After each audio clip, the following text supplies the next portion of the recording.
¿Qué tal? Muy buenos días, tardes, noches a la hora que lo vayan a ver este video.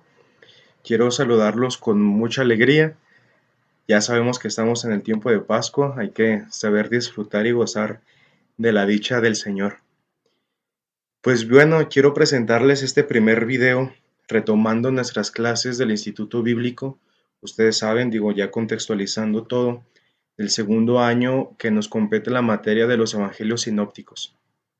Quiero tomar y retomar más bien el material de la clase un poco antes de haber ocurrido esto de la pandemia para poder como agarrar otra vez el ritmo, agarrar vuelito y espero que sea de utilidad. No podemos tener así como que todas las herramientas a la mano, pero gracias a Dios tenemos la creatividad que el Señor nos da, entonces hay que también saber aprovecharlo. Este primer video va a abarcar prácticamente del primer capítulo que se refiere al Evangelio de San Marcos. Ya ustedes en su disposición al recibir esta clase, pues les pido que tengan su cuaderno, su libro de texto básico y también, obviamente, su Sagrada Escritura. Si escuchan ruidos, les pido disculpas, espero que el audio sea suficiente. Si escuchan ahí vacas, pollos o burros, no se asusten, los saludo desde la muy bella y muy noble, leal ciudad de Nuestra Señora de los Zacatecas. Por eso no vamos a tener clases presenciales si Dios mediante esto se llegara a reanudar, pero sí la intención es como retomar el estudio para que esto no pase desapercibido. Bueno, quiero iniciar como en todas las clases haciendo una breve oración. En el nombre del Padre, y del Hijo, y del Espíritu Santo. Amén.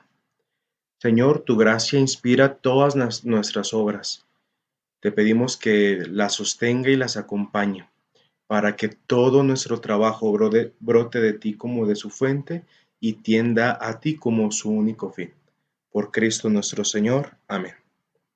Bien, vamos a iniciar con nuestro tema del día de hoy. Les digo, vamos a hablar sobre el contenido y el estilo literario del Evangelio según San Marcos.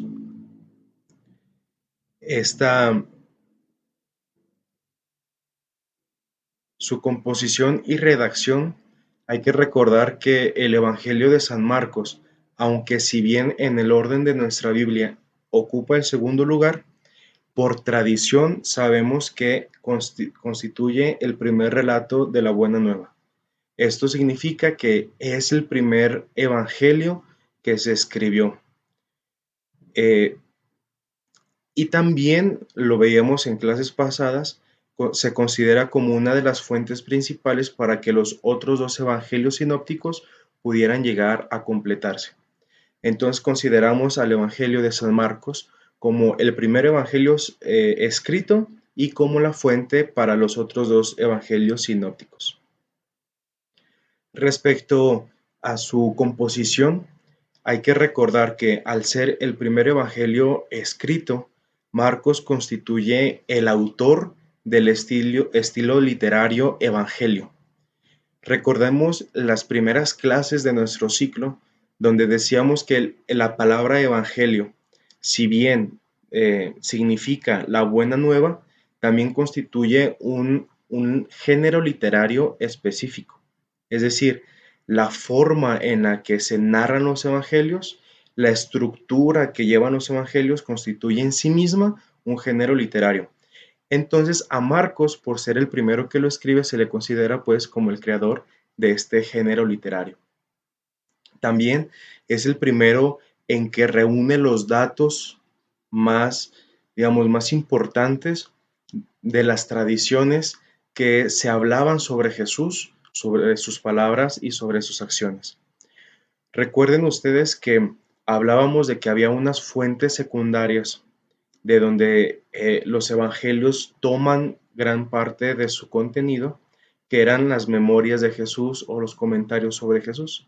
Es entonces de estas primeras tradiciones que se están hablando, que se están compartiendo las primeras comunidades cristianas, de donde Marcos toma elementos, toma, digamos así, como que la carne para constituir su propio evangelio. Entonces su tarea fue seleccionar y organizar estas tradiciones. Su estilo es ver la originalidad de su obra con su propia personalidad y con coherencia interna.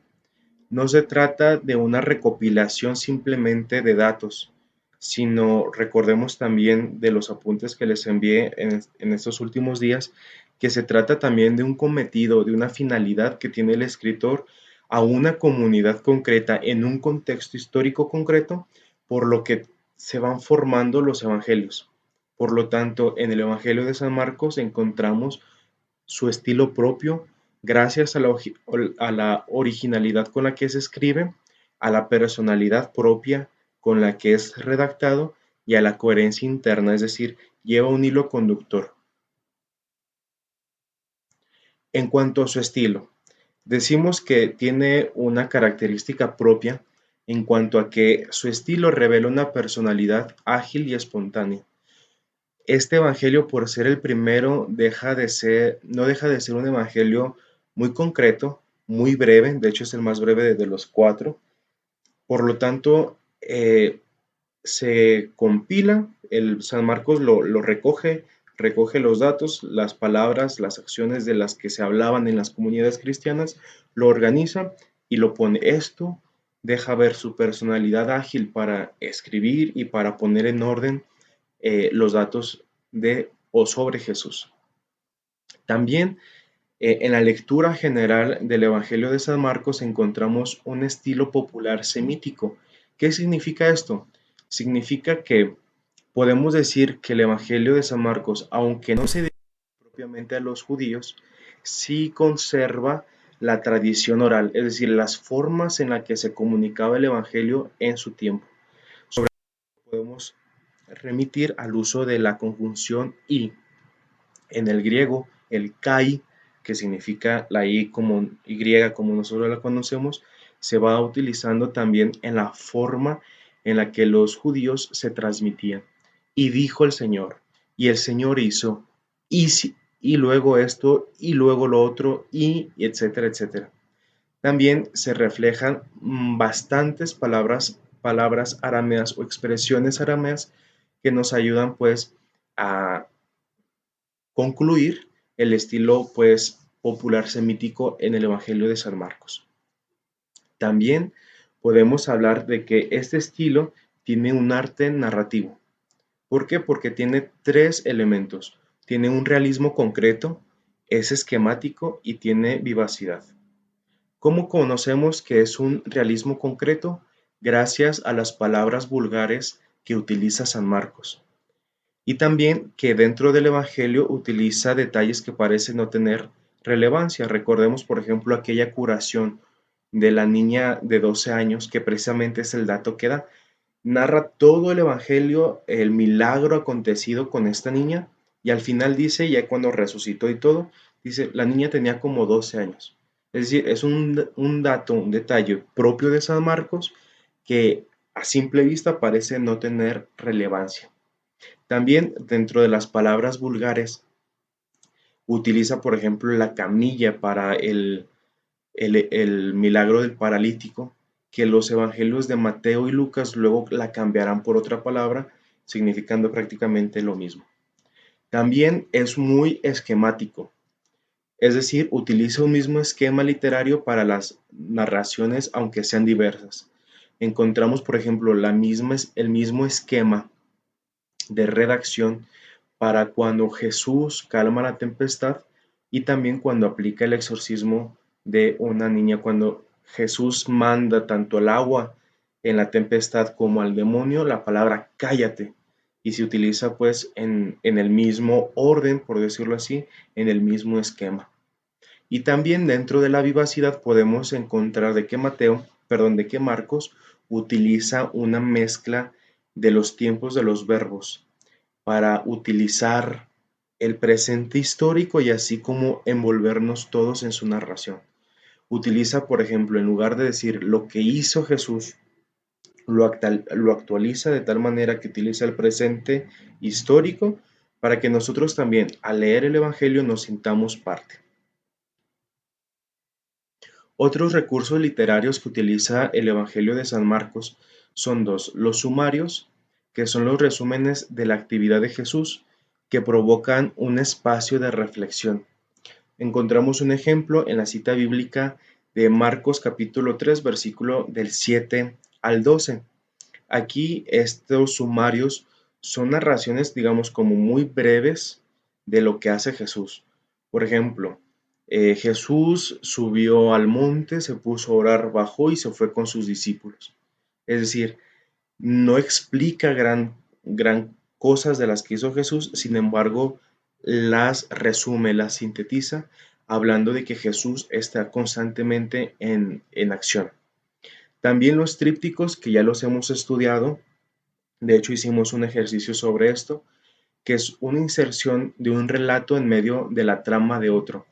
El ejemplo más típico, que fue lo que vimos en clase también, fue la curación de la hija de Jairo.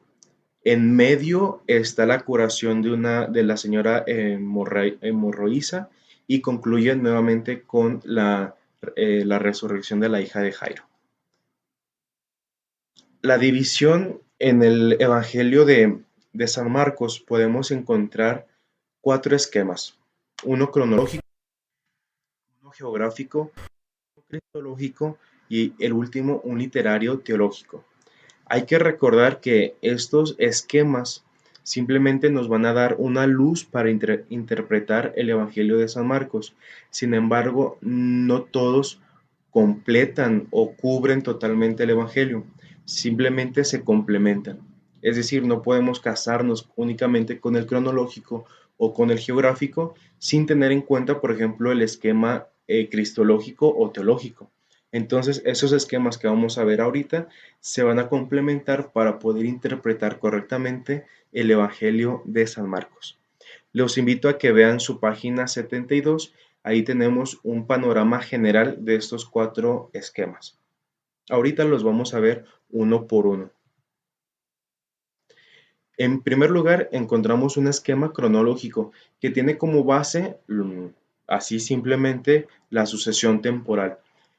San Marcos explica brevemente como una sola línea, hablando de este aspecto cronológico, de que Jesús, digamos, nace, crece, va a Jerusalén, regresa a Galilea, predica, regresa a Jerusalén y muere. Es decir, lleva una misma línea en una sucesión temporal. Corresponde, como lo decíamos hace un momento, a la secuencia tradicional de los acontecimientos de la vida de Jesús. Es decir, es digamos, un esquema muy lógico que incluso en nuestra propia vida lo hemos desarrollado, ¿no? Decimos que el hombre nace, crece, se reproduce y muere. Lo mismo podemos aplicar en la vida de Jesús en este sentido cronológico. Una misma vida, un mismo acontecimiento que lleva una sucesión temporal. Les digo, este es un primer esquema cronológico. El segundo es un esquema geográfico que corresponde ahora. Si el cronológico corresponde al tiempo, el geográfico corresponde a una secuencia geográfica. Es decir, narra o intenta interpretar el Evangelio de San Marcos según los viajes de Jesús, que nace en Galilea, la vida pública de Jesús en Galilea, y lo lleva al culmen en Jerusalén. Marcos crea este itinerario y lo ha concentrado a la actividad de Jesús en Galilea.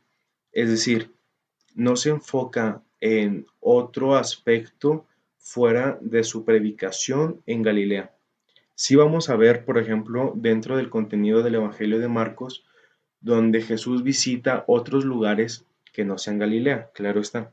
Sin embargo, todo gira en torno a este poblado, a esta ubicación geográfica que nos permite hablar de, por ejemplo, 3 viajes que hace Jesús de Galilea a Jerusalén. Estando en Jerusalén, regresa a Betania y luego regresa a Galilea y así sucesivamente. Esto simplemente es como una forma en ubicar el Evangelio en un tiempo, pero sobre todo en un lugar determinado. También esta forma o este esquema geográfico nos ayuda a interpretar que Galilea tiene un significado teológico. Esto implica que es en Galilea donde se da una revelación escatológica, donde inicia la misión de Jesús en su vida pública, Pero también recordamos, por ejemplo, hace unos días, ahora en la resurrección, donde Jesús le dice a Magdalena que le diga a los discípulos que regresen a Galilea. Entonces, en el Evangelio de Marcos, ustedes ya hicieron esa tarea donde descubrían a qué comunidad o a qué persona se dirige el Evangelio de Marcos. Jesús, al invitar a sus discípulos a regresar a Galilea, también abre la misión de predicar el Evangelio también a los gentiles. Y Jerusalén, por otro lado, se sitúa como un lugar de la oposición, donde Jesús es rechazado, donde Jesús es vendido, es apresado, incluso es crucificado. Entonces, este elemento de camino, este sentido de camino que marca San Marcos en su Evangelio, divide la historia de Jesús entre la Galilea, donde predica, donde se anuncia a sí mismo, donde anuncia el reino, y en Jerusalén, donde es rechazado, pero también lleva a cumplimiento aquello que ha predicado. Entonces, hablamos de que este esquema geográfico simplemente es una línea temática para explicar el sentido de la misión en Galilea a los suyos, a los judíos, pero también la predicación después de haber sido rechazado a todos los demás, al pueblo de los gentiles. Un tercer esquema es el cristológico, que creo que esto va a ser como el punto de partida para entender y complementar también los demás. ¿Por qué? Porque el Evangelio de Marcos parte desde la pregunta acerca de Jesús. En el capítulo 8, versículo 27. ¿Quién dice la gente que soy yo?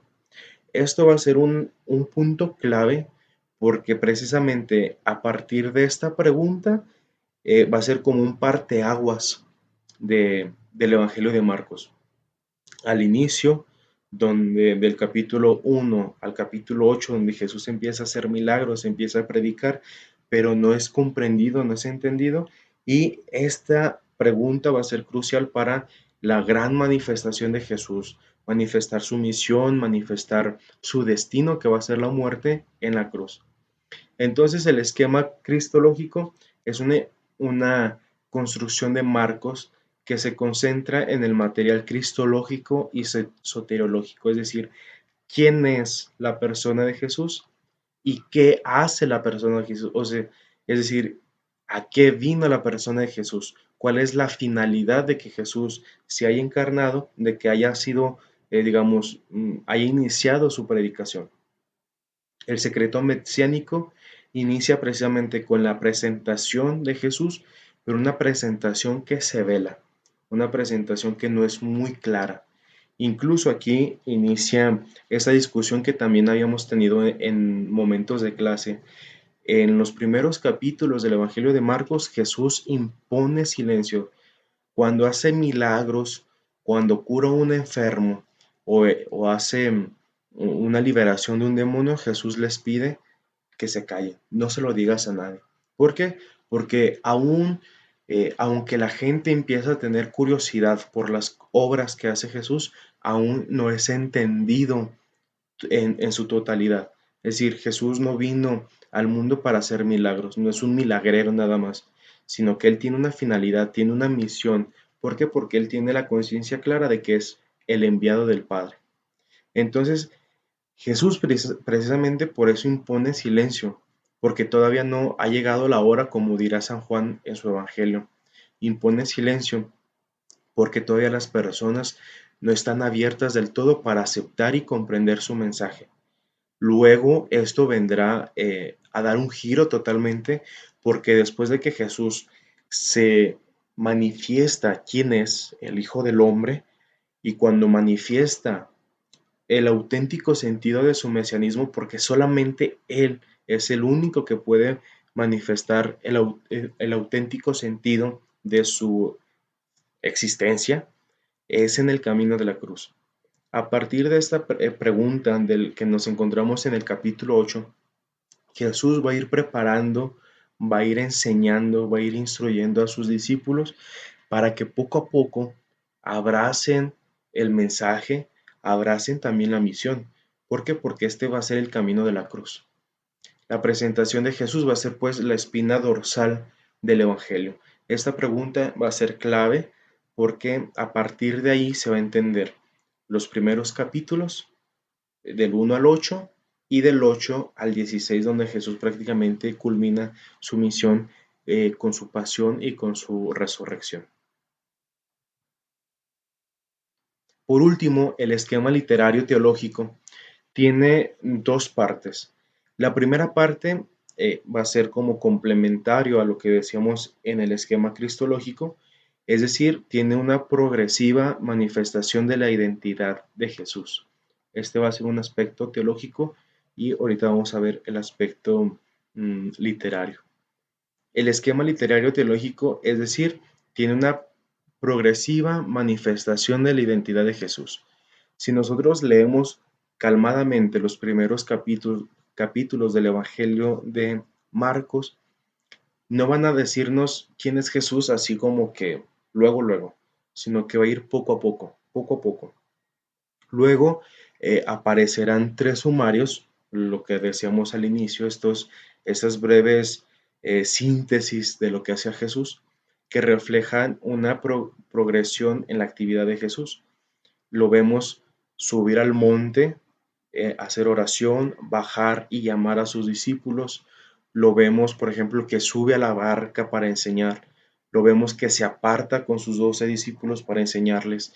Y, y que no dice que no se, más bien los sumarios no dicen que dicen su oración, no nos dicen que les dijo a sus discípulos, simplemente lo menciona. Después de esos sumarios viene enseguida una perícopa sobre los discípulos. Una perícopa es una narración muy breve, eh, algo así como muy pasajero, parece como que, le dijo a sus discípulos esto y se acabó. Hablando en un lenguaje litúrgico, las perícopas son precisamente estos segmentos del Evangelio o de la palabra de Dios que se leen en la liturgia. Por ejemplo, cuando decimos del Santo Evangelio según San Mateo, no leemos todo el Evangelio, sino una perícopa, una pequeña parte del Evangelio. Entonces tenemos un sumario, que es un resumen de la actividad de Jesús, una perícopa que habla sobre los discípulos y concluye con una reacción de los fariseos. Estas reacciones los tenemos en los fariseos, con los suyos y con los discípulos. Y todas las reacciones son las mismas. Hay una ceguera de corazón y una falta de fe.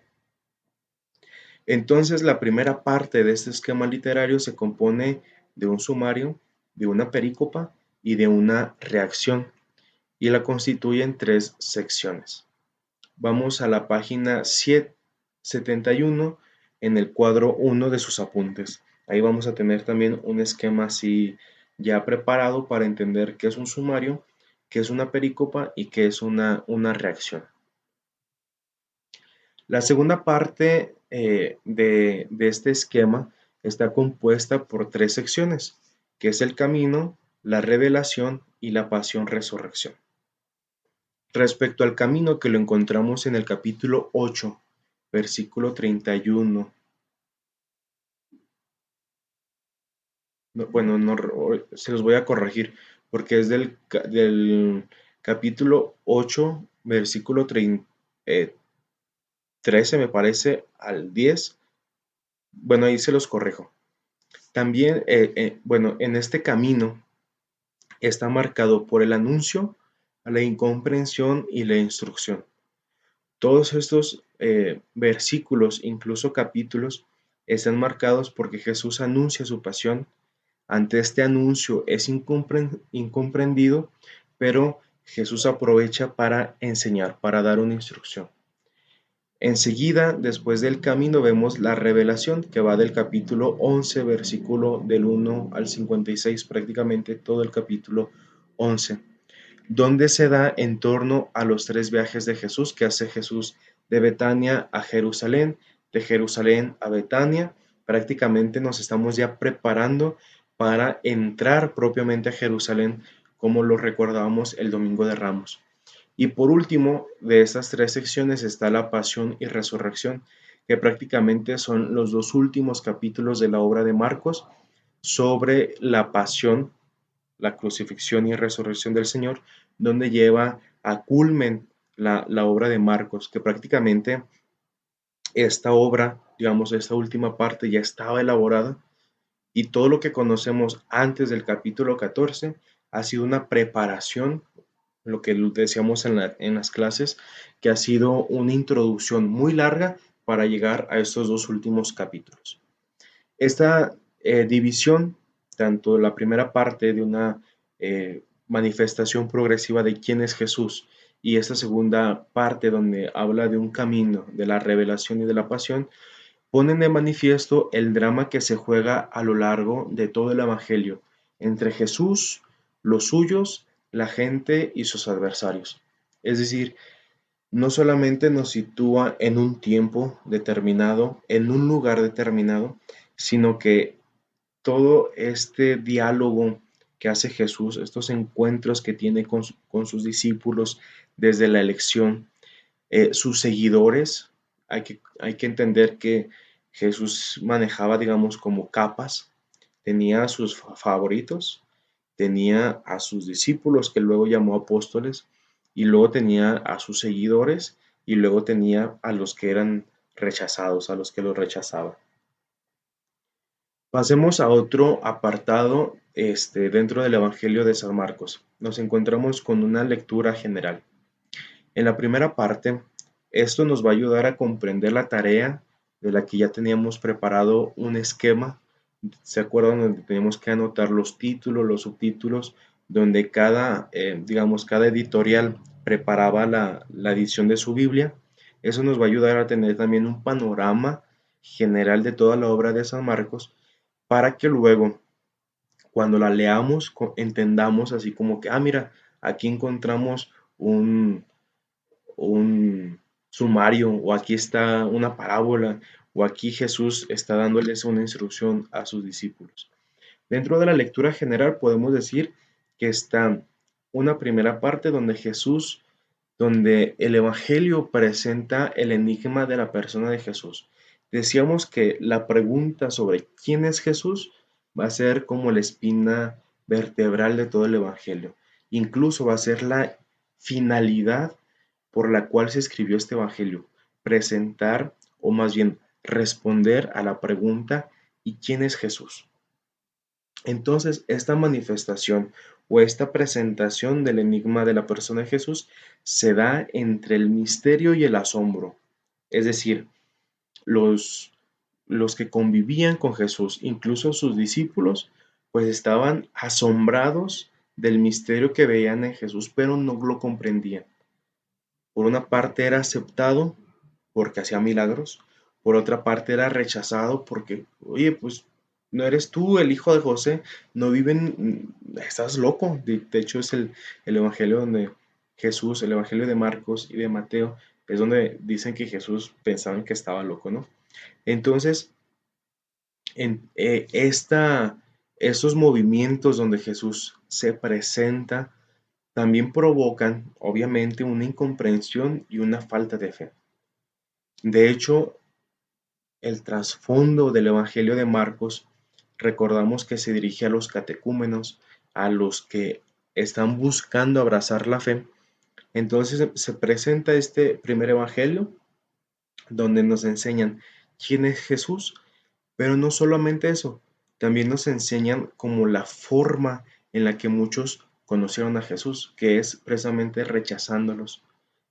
La falta de fe o la incomprensión va a ser como algo muy elemental dentro de los fariseos, donde rechazan a Jesús y es precisamente donde dice que será entregado a ellos para ser condenado. Entonces nos encontramos como en un creciendo y en un descender. ¿Por qué? Porque Jesús al principio se dirige a todos, a todo el mundo, y todo el mundo lo contemplan y admiran sus obras. Y la reacción de todo el mundo será manifestada en los fariseos. ¿Por qué? Porque en las discusiones que tienen con Jesús van a empezar estos diálogos, estas discusiones donde presentan, digamos, la forma de pensar de los judíos, la nueva forma de pensar de Jesús y empiezan como los choques, las discusiones. Por lo tanto, va a terminar muy mal esas discusiones. ¿Por qué? Porque los fariseos van a empezar a cerrar su corazón, van a empezar a endurecerlo, van a empezar a perseguirlo, a oponerse al nuevo plan divino de Dios y lo van a ir rechazando. Después de que todo el mundo, digamos, hablándolo de una manera general, manifestado en los fariseos, empiezan a escuchar a Jesús y lo van rechazando, bueno, pues Jesús se dirige ahora a los suyos, a sus seguidores. Recordemos, por ejemplo, el pasaje donde Jesús empieza a enseñar desde la barca de Pedro, donde no eran 1 o 12, eran 1000, 2000 o 5000 como en la multiplicación de los panes. Entonces luego Jesús se dirige a los suyos, a los seguidores, a los que ya empezaban a escuchar las parábolas del reino. Sin embargo, estos, los que ya empiezan como a querer abrazar la misión de Jesús, lo rechazan por falta de fe. Entonces vemos que unos tajantemente cierran su corazón, otros quieren, pero no comprenden. ¿Por qué? Porque les hace falta fe. Por lo tanto, se va cerrando el círculo y Jesús enseña a sus discípulos. ¿Por qué? Porque es Dios quien les da a conocer los misterios del reino. Recordemos, por ejemplo, que Jesús cuando cuenta las parábolas, se les cuenta a los suyos. Sin embargo, a quien se las explica es a sus discípulos. Entonces es a ellos a quienes Dios les da a conocer los misterios del reino, y ellos, aunque pudiera parecer que no, pero ellos también tienen una reacción, que es la incomprensión. Entonces nos encontramos como en niveles de fe. Alguien que por falta de fe cierra su corazón, alguien que no puede creer totalmente por falta de fe, y alguien que creyendo porque lo siguen y porque lo escuchan y porque Jesús les explica, tienen cierta incomprensión. Recordemos en el pasaje de la aprehensión de Jesús que prácticamente se queda solo. ¿Por qué? Porque no han entendido lo que se les había revelado, que es allí en la pasión, que es allí en la cruz, donde Jesús se manifiesta totalmente. Esta segunda parte, el camino, es donde Jesús instruye y anuncia su destino. Es decir, no encontramos un Jesús como atrabancado que luego quiere ir a Jerusalén. Tampoco encontramos haciendo Jesús, perdón, no encontramos a un Jesús haciendo milagros al vapor. Se toma su tiempo para enseñar, se toma su tiempo para enseñar a sus discípulos, y a pesar de a pesar de eso, y aún así, todavía los discípulos no lo comprenden del todo, todavía sus discípulos lo rechazan. Vemos a Pedro, todavía sus discípulos, a pesar de que fueron privilegiados porque ellos escucharon los misterios del reino, híjole, le huyen a la cruz. Entonces Jesús, en esta segunda parte del Evangelio, es donde precisamente se dirige a Jerusalén, va marcando su rumbo, va marcando su destino, pero en este camino va enseñando, va instruyendo a sus discípulos. Tenemos entonces en esta segunda parte, que va más o menos del capítulo 9, de una manera general, antes del capítulo 14, en estos capítulos encontramos 3 anuncios de la pasión y la incomprensión de sus discípulos. Es decir, el primer anuncio, Jesús les dice: ¿saben qué? El Hijo del Hombre tiene que padecer, y todos se escandalizan. No, Señor, a ti no te puede pasar eso. Bueno, dice Jesús: no se preocupen, a ver, vamos a seguirle, vamos a caminar, y luego les lanza el segundo anuncio de la pasión, y así como que, ay Dios, pues no lo entienden. Entonces, en esta segunda parte encontramos pues estos dos elementos. Jesús anuncia su pasión, es decir, va preparando a sus discípulos, va como moldeando su corazón, pero ellos todavía no lo comprenden. Dentro de esta segunda parte encontramos una segunda sección donde Jesús precisamente se va revelando como el Hijo del Hombre. Y esta revelación acontece en Jerusalén en medio de discusiones, a través de enseñanzas y de acciones simbólicas. Entonces Jesús es quien manifiesta su propia identidad. El Hijo del Hombre tiene que padecer. El Hijo del Hombre vendrá rodeado de gloria. El Hijo del Hombre, es decir, el mismo Jesús, va manifestando quién es Él.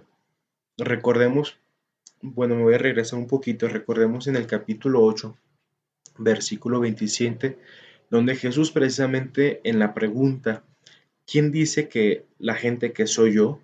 San Pedro toma la palabra y dice, tú eres el Hijo de Dios. Más adelante en el mismo Evangelio de Marcos encontraremos una profesión de fe todavía más profunda, porque no solamente tú eres el Hijo de Dios, sino que dice, verdaderamente tú eres el Hijo de Dios. Es decir, en este camino donde Jesús instruye, en este camino donde Jesús enseña, va afianzando, va madurando la fe de los apóstoles de tal manera que llegan a decir, tú eres verdaderamente el Hijo de Dios. Sin embargo, no deja por, digamos, no por esto se deja a un lado la incomprensión. Es decir, ellos saben que es el Hijo de Dios porque ha sido revelado de lo alto, como lo dice Jesús a Pedro. Sin embargo, todavía la fe hace falta madurarla, hace falta cocinarla, hace falta hornearla y va a ser en el horno de la cruz. Es ahí donde va a ser precisamente madurada totalmente la fe de los apóstoles y profesada y vivida y anunciada después de la resurrección. Encontramos pues que en su muerte es donde se manifiesta el auténtico mesianismo de Jesús. El misterio invita al abandono en brazos de la fe.